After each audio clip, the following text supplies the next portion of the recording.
대기업 전략기획이사라는 타이틀이 저를 정의합니다. 김도현 42살 회사에서 인정받는 인재죠. 아침마다 고급 정장을 차려입고 고층 빌딩으로 향하는 제 뒷모습을 보는 사람들은 부러움의 시선을 보냅니다. 하지만 그들은 모릅니다. 이 화려한 겉모습 뒤에 숨겨진 공허함을요. 매일 아침 거울 앞에서 넥타이를 매며 스스로에게 물어봅니다. 이게 정말 내가 원하던 삶인가? 이런 질문은 곧 아침 커피 한 잔과 함께 묻히고 말지만요. 사무실에 도착하면 또 다른 가면을 쓰게 됩니다. 유능한 김도현 이사의 가면을요. 김 이사, 이번 분기 계획안 정말 훌륭했어. 역시 자네야. 우리 회사의 보물이지. 이상훈 부사장의 말에 형식적인 미소를 지었습니다. 그의 칭찬이 공허하게 들리는 건 왜일까요?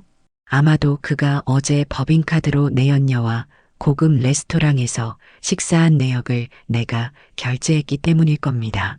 회사 자금을 빼돌리고 계약을 조작하고 여자들을 만나는 그의 비리를 알면서도 난 침묵했습니다. 내 자리가 중요했으니까요. 오늘도 이상훈 부사장의 비리가 담긴 서류를 앞에 두고 망설임 없이 도장을 찍는 나 자신이 점점 낯설게 느껴집니다. 사무실 창밖으로 보이는 도시 풍경이 흐릿하게 보입니다. 고층 빌딩들이 햇빛에 반사되어 눈이 부시네요. 오늘은 회사 창립 20주년 기념 행사가 있는 날이에요. 지루한 건배사와 형식적인 악수가 기다리고 있겠죠. 직원들의 웃음소리가 멀리서 들려옵니다만 그 웃음소리에 동참할 마음이 없습니다. 그저 또 한 번의 의무적인 자리일 뿐이니까요. 김 이사님, 행사장으로 가실 시간입니다. 비서의 목소리에 정신을 차렸습니다. 행사장은 이미 사람들로 북적였고 이상훈 부사장은 무대 위에서 환한 미소를 지으며 사진을 찍고 있었습니다. 그의 옆에는 항상 보이지 않던 인물이 있었습니다. 바로 그의 아내였죠. 김 이사님, 처음 뵙겠네요. 이서진입니다. 부드러운 목소리가 귓가에 들려왔습니다. 이서진, 이상훈 부사장의 아내입니다. 38배 나이가 믿기지 않는 우아한 분위기를 풍기는 여성이었죠. 이서진의 눈빛에선 왠지 모를 쓸쓸함이 느껴졌습니다. 화려한 드레스와 완벽한 메이크업에도 불구하고 그녀의 눈빛은 공허함을 감추지 못했어요. 네, 반갑습니다. 항상 소문으로만 들었는데 어떤 소문인가요? 이서진의 질문에 잠시 당황했습니다.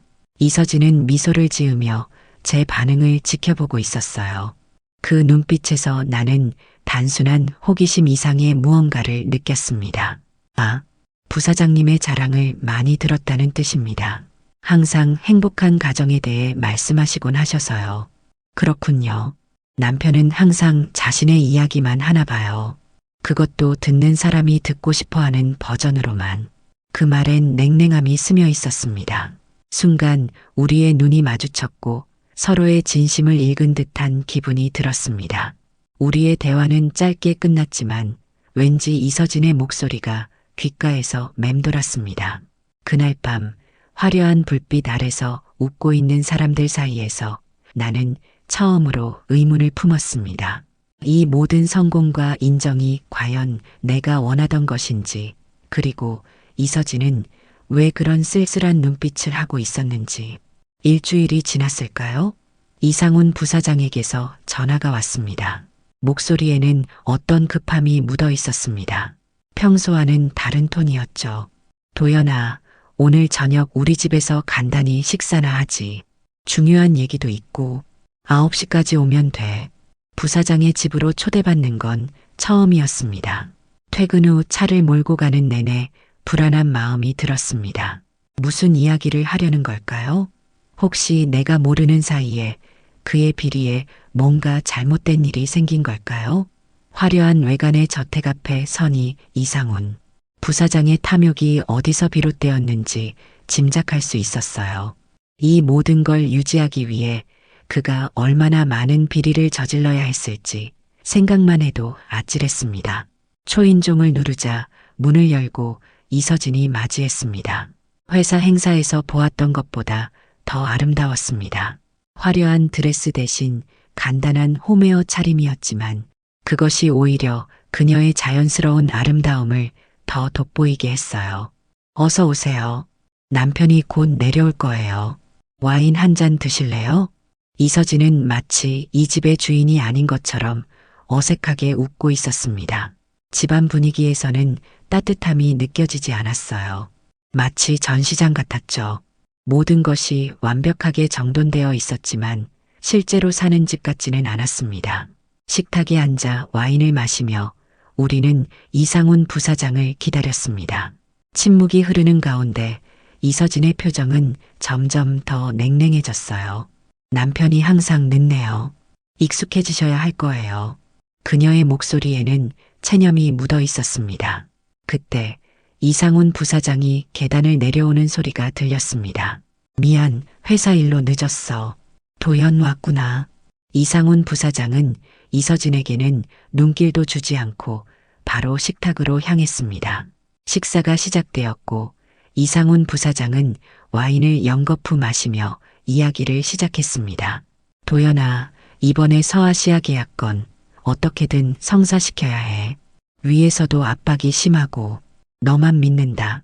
그의 눈빛에서 평소와는 다른 초조함이 느껴졌습니다. 나는 그 계약의 이면에 불법적인 요소가 있다는 걸 이미 알고 있었습니다.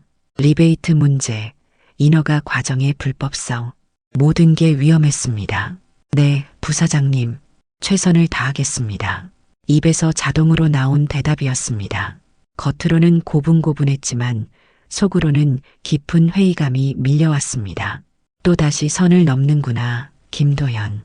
이런 생각과 함께 식사는 무겁게 진행되었습니다. 이서진은 거의 말을 하지 않았고 음식도 거의 손대지 않았어요. 식사가 끝나갈 무렵 이상훈 부사장의 전화기가 울렸습니다. 그는 전화를 받더니 표정이 급변했습니다. 미안, 급한 일이 생겼어. 도연, 미안하지만 이만 가봐야 할 것 같아. 그는 서둘러 자리에서 일어났습니다. 이서진의 표정에는 어떤 변화도 없었습니다. 이미 예상했던 일인 듯 했어요. 당신 또 그 여자 만나러 가는 거죠? 이서진의 질문에 이상훈 부사장은 잠시 멈칫했지만 곧 무시하고 밖으로 나갔습니다. 문이 닫히고 갑자기 집안이 너무 조용해졌습니다. 이서진과 나 단둘이 남겨진 상황이 어색했습니다. 저도 이만 가보는 게 좋겠습니다. 자리에서 일어서려는 순간 이서진이 내 손을 잡았습니다. 좀 더 있다 가세요. 김 이사님, 제 남편을 어떻게 생각하세요? 갑작스러운 질문에 당황했습니다. 어떻게 대답해야 할지 몰랐죠. 진실을 말할 수는 없었습니다. 회사에서는 대단한 분이시죠. 모두가 존경하는. 김 이사님도 그렇게 생각하지 않는다는 거 알아요. 당신 눈에도 다 보여요. 이서진의 말에 순간 숨이 멎는 듯 했습니다. 그녀는 내 눈을 똑바로 바라보며 미소 지었습니다. 그 미소는 슬픔과 이해, 그리고 묘한 동질감을 담고 있었습니다.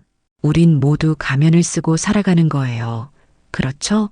이서진의 말은 마치 내 마음을 꿰뚫어 보는 것 같았습니다. 그 순간 나는 처음으로 진짜 내 모습을 들킨 듯한 느낌이 들었습니다. 이서진과의 대화 이후 나는 그녀를 자꾸 떠올리게 되었습니다. 그녀의 말, 그녀의 눈빛, 그녀의 미소, 모든 것이 내 머릿속을 맴돌았어요. 회사에서 이상훈 부사장을 마주할 때마다 죄책감이 밀려왔지만 동시에 이서진에 대한 생각도 떨쳐낼 수 없었죠. 마치 두 개의 세계에서 살고 있는 기분이었습니다.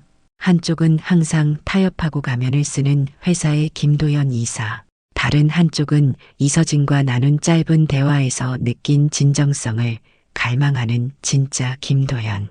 퇴근 후 회사 근처 카페에 들렀을 때였습니다. 창가에 혼자 앉아 커피를 마시고 있는 이서진을 발견했습니다. 우연인지 아니면 의도된 만남인지 알 수 없었지만 심장이 빠르게 뛰기 시작했습니다. 잠시 망설이다가 그녀에게 다가갔습니다. 이서진 씨, 여기서 뵙네요. 놀란 듯하던 그녀의 표정이 금세 편안한 미소로 바뀌었습니다. 김 이사님 앉으세요. 커피 한 잔 하실래요? 그녀의 초대를 받아들여 맞은편에 앉았습니다. 처음에는 평범한 날씨 이야기, 카페 이야기로 시작했지만 점차 대화는 깊어졌습니다. 그녀는 자신의 삶에 대해 이야기하기 시작했어요. 사실 저는 행복하지 않아요. 겉으로는 모든 것을 가진 것 같지만 실제로는 아무것도 없는 삶이죠. 이서진의 말에 가슴이 아팠습니다.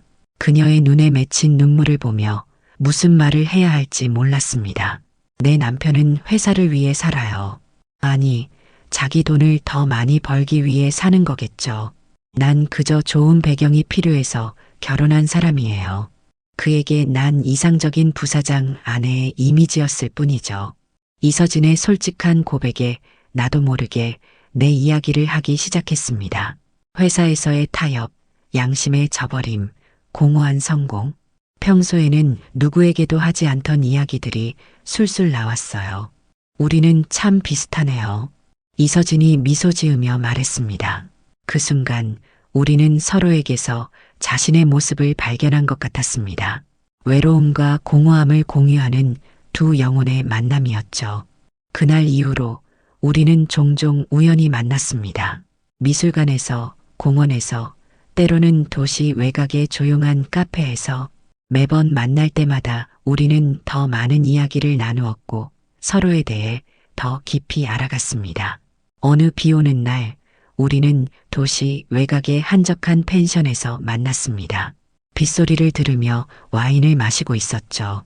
이상훈 부사장은 해외 출장 중이었고 회사도 조용했습니다. 아무도 우리를 의심하지 않았어요. 도연 씨, 당신을 만나기 전에는 이런 감정을 느낄 수 있을 거라고 생각조차 못했어요. 이서진의 목소리가 떨렸습니다. 그녀의 손이 내 손을 찾았고 나는 그녀를 끌어안았습니다. 그 순간 모든 이성이 사라지고 오직 지금 이 순간만이 중요해졌어요. 빗방울이 창문을 두드리는 소리와 함께 우리는 돌이킬 수 없는 선을 넘고 말았습니다. 그날 밤 이서진의 품에 안겨나는 처음으로 진정한 평화를 느꼈습니다. 하지만 동시에 끔찍한 죄책감도 밀려왔죠. 내가 한 행동은 직업적으로도 인간적으로도 용납될 수 없는 것이었습니다. 상사의 아내와 불륜이라니. 그러나 이상하게도 후회는 없었습니다. 이서진과 함께 있을 때만큼은 가면을 벗고 진짜 나로 살 수 있었기 때문이죠. 우리 이대로 도망갈 수 있을까요? 이서진의 질문에 현실감이 밀려왔습니다. 도망? 어디로? 어떻게? 그리고 그 이후에는 수많은 질문들이 머릿속을 스쳐 지나갔지만 그때의 나는 그저 고개를 끄덕였을 뿐입니다. 사랑이란 감정은 이성을 마비시키는 마약 같은 것이었으니까요. 그래요. 우리 함께 떠나요. 새로운 시작을 해요. 입에서 나온 말이었지만 가슴 한구석에서는 이것이 얼마나 현실성 없는 꿈인지 알고 있었습니다. 그럼에도 불구하고 이서진을 안고 있는 그 순간만큼은 모든 것이 가능해 보였습니다. 우리의 관계는 그렇게 깊어져 갔고 위험한 줄타기는 계속되었습니다. 이서진과의 관계가 깊어질수록 이상훈 부사장을 대면하는 일은 더욱 힘들어졌습니다. 매일 아침 회의실에서 그를 마주할 때마다 심장이 빠르게 뛰었죠. 그의 눈을 똑바로 쳐다볼 수 없었습니다. 내가 그의 아내와 비밀 관계를 맺고 있다는 사실이 마치 내 이마에 쓰여 있는 것만 같았으니까요. 이서진과 나는 극도로 조심했습니다. 절대 같은 장소에서 2번 만나지 않았고 항상 통화할 때는 일회용 전화를 사용했습니다. 문자나 이메일도 삼가했죠. 우리의 만남은 마치 첩보 영화의 한 장면 같았습니다. 이렇게 조심스럽게 행동하면서도 우리는 점점 더 자주 만났습니다. 중독된 것처럼요. 오늘 밤에 만날 수 있을까요? 남편은 밤늦게 돌아온다고 했어요. 이서진의 메시지를 받고 심장이 터질 것 같았습니다. 위험한 줄 알면서도 거절할 수 없었죠. 그녀를 보고 싶은 마음이 모든 위험을 감수할 만큼 컸으니까요. 하지만 불안감은 계속해서 커져갔습니다. 마치 시한폭탄 위에 앉아있는 기분이었어요. 어느 날 이상훈 부사장이 갑자기 저를 사무실로 불렀습니다. 심장이 멎는 듯 했습니다. 들켰나? 하는 생각이 머릿속을 지배했지만 최대한 평정을 유지하며 그의 사무실로 향했습니다. 도연아, 자네에게 중요한 일을 맡기려고 해. 그의 목소리에는 평소와 다른 무게감이 있었습니다. 그는 자리에서 일어나 창가로 걸어갔어요. 이번 주 금요일 영남 공장에 내려가서 박상무를 만나게. 그가 건네주는 서류 봉투를 받아와. 그 말의 의미를 직감적으로 알아차렸습니다. 리베이트였습니다. 불법 거래의 증거가 될 현금을 받아오라는 지시였죠. 그건 제가 해야 할 일인가요? 처음으로 제가 의문을 제기했습니다. 이상훈 부사장의 눈빛이 차갑게 변했습니다. 넌 내 사람이잖아. 내 말 잘 듣지 않으면 너도 회사에서 끝이야. 이제껏 내가 결제해준 서류들 모두 내 책임으로 돌릴 수도 있어. 협박이었습니다. 노골적인 협박이었죠. 그동안 눈 감아 주었던 모든 비리들이 부메랑이 되어 돌아오고 있었습니다. 거절하고 싶었지만 두 가지 이유로 그럴 수 없었습니다. 하나는 그가 말한 대로 내가 공범이라는 사실, 다른 하나는 이서진과의 관계가 들킬까 두려웠기 때문이었죠. 알겠습니다. 제가 다녀오겠습니다. 결국 수락했습니다. 사무실을 나오면서 스스로가 너무 싫었습니다. 이제는 단순히 눈 감아주는 것을 넘어 적극적으로 비리에 가담하게 된 것이니까요. 화장실에 들어가 찬물로 얼굴을 씻었지만 더러워진 마음은 씻기지 않았습니다. 그날 저녁 이서진을 만났습니다. 그녀에게 모든 것을 털어놓고 싶었지만 그럴 수 없었습니다. 그녀는 여전히 이상훈 부사장의 아내였고 내가 그녀를 위험에 빠뜨릴 수는 없었으니까요. 무슨 일 있어요? 오늘 표정이 안 좋네요. 이서진의 물음에 거짓말을 했습니다. 아니에요. 그냥 업무가 좀 힘들어서. 그날 밤 이서진의 품에 안겨 있으면서도 마음은 무거웠습니다. 이렇게 두 얼굴로 살아가는 것이 점점 더 힘들어졌습니다. 하지만 이서진을 포기할 수는 없었습니다. 그녀는 내 삶의 유일한 빛이었으니까요. 불안은 점점 더 커져갔습니다. 이상훈 부사장의 눈빛이 날카로워지고 동료들의 시선도 의심스러워 보였습니다. 마치 모두가 내 비밀을 알고 있는 것 같았어요. 실제로는 아무도 모르겠지만 죄책감이 만들어낸 환상이었을 테죠. 도연 씨, 요즘 남편이 당신을 유심히 지켜보는 것 같아요. 조심해요. 이서진의 말에 등골이 오싹해졌습니다. 설마 눈치챘을까요? 우리가 얼마나 조심했는데. 그날 밤 잠을 이룰 수 없었습니다. 머릿속에서는 계속해서 최악의 시나리오가 그려졌어요. 이상훈 부사장이 우리의 관계를 알아차리고 나를 회사에서 내쫓고 이서진에게 복수하는 장면. 생각만 해도 끔찍했습니다. 하지만 이미 돌이킬 수 없는 강을 건넌 후였습니다. 후회하기에는 너무 늦었고 앞으로 나아갈 수밖에 없었습니다. 그때까지만 해도 우리는 이 상황을 어떻게든 헤쳐나갈 수 있을 거라고 믿었습니다. 얼마나 순진한 생각이었는지. 날이 갈수록 이상훈 부사장의 행동이 이상해졌습니다. 평소보다 자주 저를 부르고 사소한 일에도 꼬투리를 잡았죠. 직감적으로 느껴졌습니다. 무언가 알고 있구나. 하지만 확신할 수는 없었습니다. 그저 내 피해 망상일 수도 있었으니까요. 이서진과의 만남도 점점 더 위험해졌습니다. 그녀는 남편이 최근 자신의 행적을 묻기 시작했다고 했어요. 어디를 갔는지, 누구를 만났는지. 이전에는 전혀 관심이 없던 부분이었죠. 우리는 더욱 조심했습니다. 만남의 주기를 줄이고 더 멀리 떨어진 장소로 가기 시작했어요. 하지만 사랑은 이성적인 판단을 흐리게 만들었고 결국 실수를 하고 말았습니다. 그날은 이서진의 생일이었습니다. 선물을 전하기 위해 그녀가 자주 가는 호텔 카페에서 만났죠. 단 10분만 얼굴을 보고 헤어질 생각이었습니다.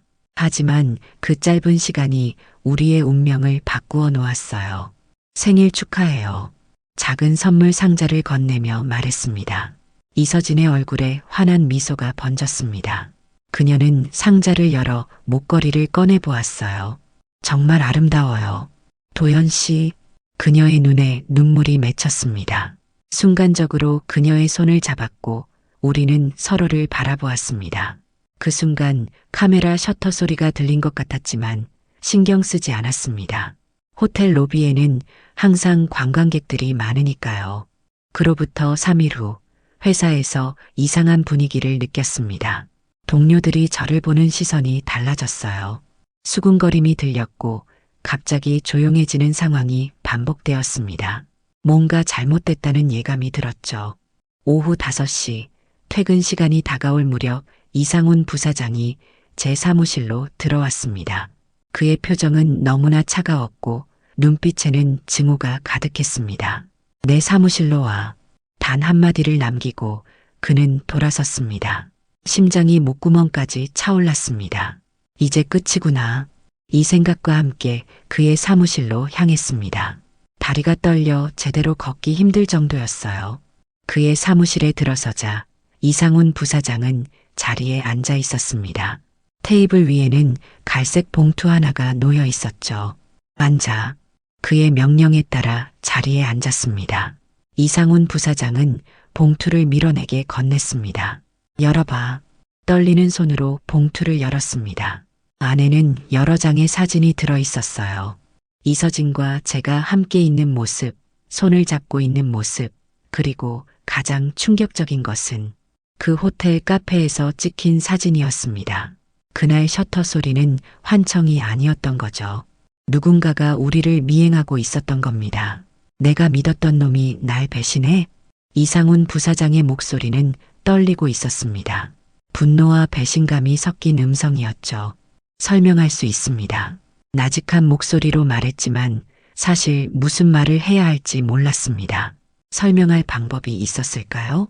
내가 당신의 아내와 사랑에 빠졌다고? 그런 변명이 통할 리 없었습니다. 설명? 뭘 더 설명해? 이 자식아. 그는 책상을 내리치며 소리쳤습니다. 그때까지 본 적 없는 격렬한 분노였어요. 이상훈 부사장은 서랍에서 또 다른 파일을 꺼내 내게 던졌습니다. 이것도 한번 봐. 내가 그동안 결제해준 서류들, 내 서명이 있는 비리 증거들이야. 내 아내를 건드린 대가를 치르게 해줄 테니까. 파일을 펼쳐보니 그동안 내가 눈 감아준 모든 비리의 증거가 담겨 있었습니다. 법인카드 부정 사용 내역, 리베이트, 허위 계약, 모든 것에 내 서명이 있었죠. 그는 모든 증거를 철저히 준비해 놓았던 겁니다. 이제 선택해. 내 아내와 관계를 끊고 내 명령을 따를 건가, 아니면 내가 망할 건가. 이상훈 부사장의 얼굴에는 이미 승리한 자의 여유가 있었습니다. 그는 자신이 이길 것을 알고 있었죠. 내가 모든 것을 잃기 싫다면 이서진을 포기하고 그의 꼭두각시가 되어야 한다는 것. 그것이 그가 제시한 거래였습니다. 하지만 내 머릿속에는 이서진의 얼굴만 떠올랐습니다. 그녀와 함께했던 시간들, 그녀가 내게 준 용기와 진실. 그것을 포기할 수 있을까요? 목이 메어 말이 나오지 않았습니다. 시간은 내일 아침까지야. 그때까지 답을 가져와. 그리고 그는 일어서며 마지막 경고를 남겼습니다. 이 얘기는 절대 내 아내에게 하지 마. 알겠어? 그날 밤 집으로 돌아와 침대에 누웠지만 잠을 이룰 수 없었습니다. 천장만 바라보며 계속해서 생각했죠. 어떻게 해야 할까? 이서진을 포기하고 예전처럼 이상훈 부사장의 명령에 복종할 것인가? 아니면 모든 것을 잃더라도 사랑을 지킬 것인가? 이 질문에 대한 답을 찾지 못한 채 밤은 깊어갔습니다. 다음 날 아침 답을 가지고 이상훈 부사장을 만나러 가는 길이었습니다. 밤새 고민한 끝에 내린 결정이 옳은 것인지 확신이 없었지만 적어도 후회는 하지 않으리라 다짐했습니다. 회사 로비에 들어서는 순간 모든 시선이 저를 향했습니다. 이미 소문이 퍼진 듯했어요. 김도연 이사가 부사장 아내와 불륜을. 이런 내용의 수군거림이 들리는 것 같았습니다. 이상훈 부사장의 사무실 문을 두드리기 전 휴대폰이 울렸습니다. 이서진이었어요. 도현 씨, 남편이 알아버렸어요. 어젯밤부터 집에 돌아오지 않았고 무슨 일이 있었던 거죠? 그녀의 목소리에는 공포가 묻어 있었습니다. 이상훈 부사장이 집에 돌아가지 않았다는 사실에 놀랐습니다. 어디서 무얼 하고 있었을까요? 진정해요. 지금 어디예요? 집이에요. 남편이 언제 돌아올지 몰라서 불안해요. 그녀를 안심시키고 전화를 끊은 후 결심을 굳혔습니다. 이상훈 부사장과의 대화는 이제 의미가 없었습니다. 그가 원하는 건 내 굴복과 이서진에 대한 포기였지만 이미 모든 사람이 알고 있는 상황에서 그런 거래는 불가능했어요. 사무실로 돌아가 짐을 챙기려는데 인사팀장이 찾아왔습니다. 김도연 이사님, 이 서류에 서명해 주세요. 건네받은 서류는 사직서였습니다. 이미 결정된 일이었군요. 이상훈 부사장은 기다릴 생각도 없었던 겁니다. 조용히 서명한 후 짐을 챙겨 회사를 나왔습니다. 15년 동안 몸담았던 회사를 이렇게 떠나게 될 줄은 몰랐습니다. 회사를 나서는 순간 이서진에게서 다시 전화가 왔습니다. 도현 씨, 남편이 방금 들어왔어요. 표정이 너무 무서워요. 뭐라고 말도 안 하고 지금 바로 나와요. 제가 데리러 갈게요. 이서진을 데리러 가는 길 마음이 무거웠습니다. 이제 저는 실직자였고 이서진은 위험한 상황에 처해 있었습니다. 앞으로 어떻게 해야 할지 막막했죠. 그때 또다시 이서진의 전화가 왔습니다. 도현 씨, 남편이 당신이 회사에서 쫓겨났다고 말했어요. 정말이에요? 네, 사실이에요. 하지만 괜찮아요. 우리는 남편이 모든 사진을 보여줬어요. 우리가 만났던 모든 장소, 시간 다 알고 있었던 거예요. 이서진의 목소리가 떨렸습니다. 배경에서 고함 소리가 들렸어요. 이상훈 부사장이 소리치는 소리였습니다. 이서진 씨, 괜찮아요? 지금 어디예요? 남편이 계속 소리를 지르고 도연 씨 무서워요. 우리 도망가요. 여기서 벗어나야 해요. 그녀의 제안에 심장이 빠르게 뛰었습니다. 도망? 그게 가능할까요? 하지만 현실적으로 생각해보면 우리에게는 선택지가 없었습니다. 이상훈 부사장의 영향력은 막강했고 그는 분명 우리를 가만두지 않을 것이었으니까요. 진정해요. 현실을 무시할 수 없어요. 지금 도망쳐도 평생 쫓겨다닐 거예요. 그럼 어떡해요? 이대로 당신은 모든 걸 잃고 나는 이 지옥 같은 결혼 생활을 계속하란 말인가요? 이서진의 절박한 목소리에 마음이 찢어지는 듯 했습니다. 그녀를 구해야 했지만 어떻게 해야 할지 몰랐어요. 그때 배경에서 무언가 깨지는 소리가 들렸습니다. 이서진 씨, 괜찮아요? 전화가 끊겼습니다. 급히 차를 몰고 이상훈 부사장의 집으로 향했습니다. 하지만 집 앞에 도착했을 때 이미 경찰차가 여러 대 주차되어 있었어요. 무슨 일이 벌어진 걸까요? 심장이 멎는 듯한 공포가 몰려왔습니다. 경찰들 사이로 이상훈 부사장이 나오는 모습이 보였습니다. 그의 표정은 차갑고 단호했어요. 이서진은 보이지 않았습니다. 한 경찰관에게 다가가 무슨 일이 있었는지 물어보려는 순간 이상훈 부사장이 저를 발견했습니다. 저 자식이에요. 제 아내를 유혹한 놈이. 그의 외침에 모든 시선이 저를 향했습니다. 경찰관 2명이 다가와 저를 붙잡았어요. 김도연 씨, 같이 가주셔야겠습니다. 경찰서로 연행되는 동안 머릿속은 혼란스러웠습니다. 이서진은 어디에 있을까요? 무슨 일이 있었던 걸까요? 그녀는 다치지 않았을까요? 경찰서에서 밝혀진 사실은 충격적이었습니다.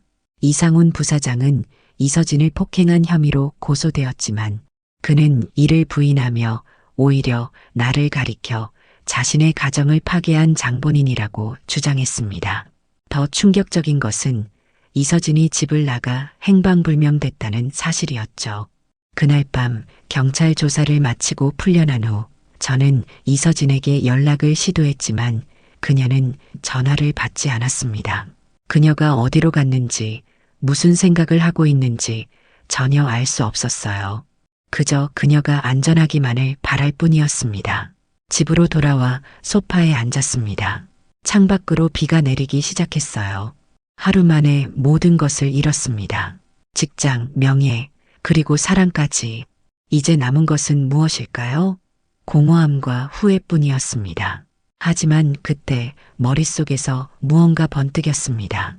이상훈 부사장이 저를 협박했던 증거들, 그가 행한 모든 비리의 기록. 그것은 내가 패배했다는 증거이기도 했지만 동시에 그를 무너뜨릴 수 있는 무기이기도 했습니다. 넌 끝났어. 그리고 내 아내에게도 다시는 손대지 마. 이상훈 부사장의 마지막 경고가 귓가에 울렸습니다. 그래, 나는 끝났을지 모르지만 당신도 같이 끝내주마. 이 결심과 함께 새로운 계획이 머릿속에서 형성되기 시작했습니다. 다음 날 아침 저는 새로운 의지로 눈을 떴습니다. 밤새 생각한 계획을 실행에 옮길 시간이었습니다. 우선 그동안 제가 알고 있던 이상훈 부사장의 비리 증거들을 모두 모았습니다. 법인카드 부정 사용 내역, 리베이트 수수 증거, 조작된 계약서들. 이상훈 부사장은 저를 협박하기 위해 이 증거들을 보여주었지만 그것이 역으로 그를 무너뜨릴 수 있다는 사실은 생각하지 못했던 것 같았습니다. 하지만 이것만으로는 부족했습니다. 이상훈 부사장은 워낙 영향력이 강해서 이 정도로는 쉽게 무너지지 않을 것이었습니다. 더 강력한 증거가 필요했어요. 그때 떠올랐습니다. 제가 마지막으로 받으러 갔던 리베이트 봉투. 그날 이상훈 부사장의 지시로 영남 공장에서 박상무에게 받아온 현금이 들어있는 봉투를 아직 열어보지 않고 보관하고 있었습니다. 그 봉투를 찾아 열어보니 예상대로 현금 5천만 원과 함께 거래 내역을 상세히 적은 메모가 들어있었습니다. 이것이야말로 결정적인 증거였죠. 이 메모에는 누가, 언제, 얼마를, 어떤 목적으로 주고받았는지가 명확히 기록되어 있었습니다. 법정에서 부인할 수 없는 증거였어요. 모든 증거를 모은 후 저는 오랫동안 알고 지내던 경제부 기자에게 연락했습니다. 그는 평소에도 우리 회사의 비리를 의심하고 있었지만 증거가 없어 보도하지 못했던 터였죠. 정민아, 중요한 자료가 있어. 만나서 얘기하자. 카페에서 만난 기자에게 모든 증거를 건넸습니다. 그의 눈이 커졌습니다. 도연이, 이게 진짜라면 대단한 사건이 될 거야. 하지만 넌 어떻게 될지 알고 있지? 알아. 나도 공범이니까. 하지만 이대로는 못 살겠어. 기자는 증거를 자세히 검토한 후 심각한 표정으로 말했습니다. 도연아, 너에게도 불리한 증거들이 여기 많이 있어. 내 서명이 있는 서류들도 있고. 괜찮아. 내가 한 일에 대한 책임을 질 준비가 되어 있어. 다만 말을 잠시 멈추고 창밖을 바라보았습니다. 비가 그치고 햇빛이 조금씩 비치기 시작했어요. 이서진은 이 일에서 제외해줘. 그녀는 피해자야. 기자는 고개를 끄덕였습니다. 그리고 이틀 뒤 모든 것이 폭발했습니다. 주요 일간지 일면에 대대적으로 보도된 이상훈 부사장의 비리 기사는 재계에 충격파를 던졌습니다. 회사 주가는 곤두박질 쳤고 검찰 수사가 즉각 시작되었습니다. 이상훈 부사장은 긴급 체포되었고 자택과 사무실은 압수수색을 당했습니다. 그의 모든 비리가 낱낱이 드러났고 그가 그동안 쌓아온 권력과 명성은 하루아침에 무너져 내렸습니다. 뉴스에서는 연일 그의 비리를 보도했고 사람들은 충격에 빠졌습니다. 저 역시 수사 대상이었습니다. 공범으로서 조사를 받았고 불리한 증거들도 있었습니다. 하지만 제가 제보자로서 자진해서 증거를 제출했다는 점, 그리고 이상훈 부사장의 강압에 의해 일부 행위를 했다는 점이 참작되어 비교적 가벼운 처벌을 받게 될 것 같았습니다. 수사가 진행되는 동안 저는 계속해서 이서진을 찾으려 노력했습니다. 전화, 이메일, 심지어 그녀가 좋아하던 장소들을 모두 찾아다녔지만 그녀의 흔적은 찾을 수 없었습니다. 마치 증발해버린 것 같았어요. 그러던 어느 날 변호사를 통해 한 통의 편지를 받았습니다. 이서진이 보낸 것이었어요.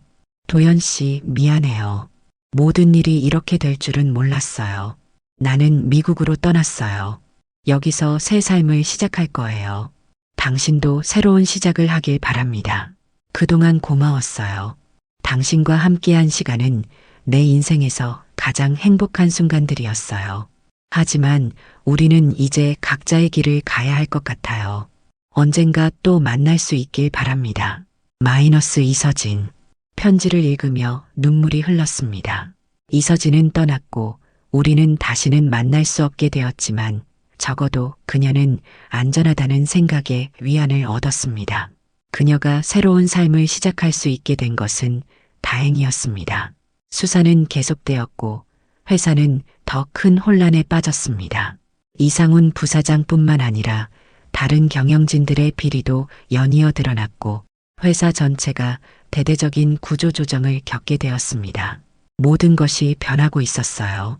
그리고 저는 모든 것을 잃었지만 이상하게도 마음은 가벼웠습니다. 더 이상 거짓된 삶을 살지 않아도 된다는 해방감이 있었습니다. 이제는 진정한 자신을 찾아갈 시간이었습니다. 1년이 지났습니다. 계절이 바뀌고 세상도 많이 변했습니다. 이상훈 부사장은 결국 15년형을 선고받고 수감되었고 회사는 대대적인 개혁을 거쳐 새로운 경영진이 들어섰습니다. 저는 공범이었지만 제보자로서의 역할을 인정받아 집행유예를 선고받았습니다. 물론 더 이상 그 회사에서 일할 수는 없었고 다른 대기업에 취직하는 것도 불가능해졌습니다. 하지만 그건 중요하지 않았습니다. 더 이상 그런 세계에 발을 들이고 싶지 않았으니까요. 작은 사무실을 열고 컨설팅 사업을 시작했습니다. 과거의 경험과 인맥을 살려 중소기업들에게 경영 자문을 제공하는 일이었죠. 처음에는 힘들었습니다. 과거의 스캔들이 따라다녔고 사람들의 시선도 곱지 않았으니까요. 하지만 성실하게 일하고 진정성 있는 태도로 고객들을 대하다 보니 조금씩 인정받기 시작했습니다. 김 대표님, 정말 감사합니다. 덕분에 우리 회사가 새로운 계약을 따낼 수 있었어요. 한 고객의 감사 인사를 듣는 순간 가슴이 뭉클했습니다. 예전에 화려했던 시절보다 지금이 더 값진 것 같았습니다. 정당하게 얻은 인정이니까요. 오늘은 특별한 날이었습니다. 새로운 사무실로 이전하는 날이었죠. 조금 더 넓은 공간으로 옮기면서 직원도 2명 새로 채용했습니다. 작지만 제 힘으로 일구어낸 성과였습니다. 이사를 마치고 혼자 남아 창밖을 바라보고 있는데 문득 이서진이 생각났습니다. 그녀는 지금 어떻게 지내고 있을까요? 가끔 그녀의 소식을 들을 때가 있었습니다. 미국에서 디자인 공부를 시작했다는 소문, 작은 갤러리를 열었다는 소문, 모두 간접적으로 들은 이야기뿐이라 진실은 알 수 없었지만 그녀가 잘 지내고 있다면 그것으로 충분했습니다. 책상 서랍을 열어 오래된 사진 한 장을 꺼냈습니다. 이서진과 함께 찍은 유일한 사진이었습니다. 호텔 카페에서 누군가가 우리를 미행하며 찍은 그 사진이 결국 우리를 파멸시켰지만 역설적이게도 지금은 그녀와의 유일한 추억이 되었습니다. 사진 속 이서진은 환하게 웃고 있었습니다. 그 미소가 지금도 그녀의 얼굴에 머물러 있기를 바랐습니다. 전화벨이 울렸습니다. 새로운 고객이었습니다. 통화를 마치고 외투를 걸치며 사무실을 나섰습니다. 가을바람이 얼굴을 스쳤습니다. 서늘하지만 상쾌한 느낌이었습니다. 마치 새로운 시작을 알리는 것 같았어요. 카페에 도착하여 새 고객을 기다리며 커피를 주문했습니다. 이 카페는 예전에 이서진과 자주 만나던 곳과는 달랐지만 비슷한 분위기가 느껴졌습니다. 창가에 앉아 거리를 바라보는데 문득 거울에 비친 제 모습이 눈에 들어왔습니다. 과거의 김도현과는 많이 달라져 있었습니다. 더 이상 고급 양복은 입고 있지 않았고 눈빛도 달라졌습니다. 하지만 이상하게도 더 편안해 보였습니다. 더 이상 가면을 쓰고 있지 않은 얼굴이었으니까요. 김도연 대표님이시죠? 고객이 도착했고 비즈니스 미팅이 시작되었습니다. 작은 제조업체였지만 열정이 넘치는 젊은 사장이었습니다. 그의 이야기를 들으며 진심으로 돕고 싶다는 생각이 들었습니다. 이것이 제가 지금 추구하는 삶이었습니다. 더 이상 누군가의 꼭두각시가 아닌 진정한 가치를 창출하는 삶이었죠. 미팅을 마치고 사무실로 돌아오는 길, 우연히 옛 회사 건물 앞을 지나게 되었습니다. 한때 제 인생의 전부였던 곳이었습니다. 고층 빌딩을 올려다보니 감정이 복잡했습니다. 그곳에서의 기억들, 성공의 순간들, 이상훈 부사장과의 갈등, 그리고 이서진. 모든 것이 주마등처럼 스쳐 지나갔습니다. 발걸음을 돌려 걸어가는데 문득 누군가 제 이름을 부르는 것 같았습니다. 뒤돌아봤지만 아무도 없었습니다. 환청이었나 봅니다. 아니면 과거의 기억이 만들어낸 환상이었을까요? 어쩌면 이서진의 목소리가 그리워 제 마음이 만들어낸 소리였는지도 모릅니다. 집으로 돌아와 소파에 앉았습니다. 텅 빈 집이 외롭게 느껴졌습니다. 이서진과 함께했다면 어땠을까 하는 생각이 불현듯 들었지만 곧 흩어졌습니다. 그녀는 이미 과거가 되었고 저는 미래를 향해 나아가고 있었습니다. 후회는 없었습니다. 그녀와의 관계가 잘못된 선택이었을지라도 그것은 제가 진정한 자아를 찾는 계기가 되었으니까요. 책장에서 오래된 일기장을 꺼냈습니다. 마지막 페이지를 펼치고 펜을 들었습니다. 오늘로 이서진과 헤어진 지 정확히 1년이 되었다. 그녀는 아마 미국에서 새 삶을 살고 있을 것이다. 나 역시 새로운 삶을 시작했다. 모든 것을 잃었지만 역설적이게도 지금이 더 풍요롭게 느껴진다. 더 이상 거짓된 가면을 쓰지 않아도 되니까. 이상훈 부사장은 수감되었고 그가 만들어 놓은 부패의 시스템도 무너졌다. 내가 한 일이 옳았던 것일까? 아직도 확신은 없다. 다만 한 가지 확실한 것은 나는 후회하지 않는다는 것이다. 이서진과의 시간, 그리고 그 이후의 선택들까지. 하지만 2번 다시 같은 실수는 하지 않을 것이다. 이제 나는 진정한 나로 살아갈 것이다. 일기장을 덮고 창밖을 바라보았습니다. 별이 빛나는 밤하늘이 펼쳐져 있었습니다. 어디선가 이서진도 같은 하늘을 보고 있을까요? 그 생각에 미소가 지어졌습니다. 우리는 서로 다른 길을 걷게 되었지만 그녀와의 인연은 제 삶을 완전히 바꿔놓았습니다. 그리고 그것은 축복이었습니다. 전화기가 울렸습니다. 새로운 고객이었습니다. 내일의 미팅 시간을 조정하고 싶다는 내용이었죠. 통화를 마치고 내일의 일정을 정리하며 생각했습니다. 과거는 과거일 뿐, 지금 중요한 것은 현재와 미래입니다. 이제 저는 누군가의 꼭두각시가 아닌 스스로의 삶을 책임지는 주인공이 되었습니다. 그것만으로도 충분히 행복했습니다. 창밖의 별을 바라보며 마음속으로 이서진에게 말을 건넸습니다. 잘 지내고 있나요? 나는 잘 지내고 있어요. 당신 덕분에 진정한 나를 찾았으니까요. 고마워요. 그리고 안녕. 창문을 닫고 내일을 위한 준비를 시작했습니다.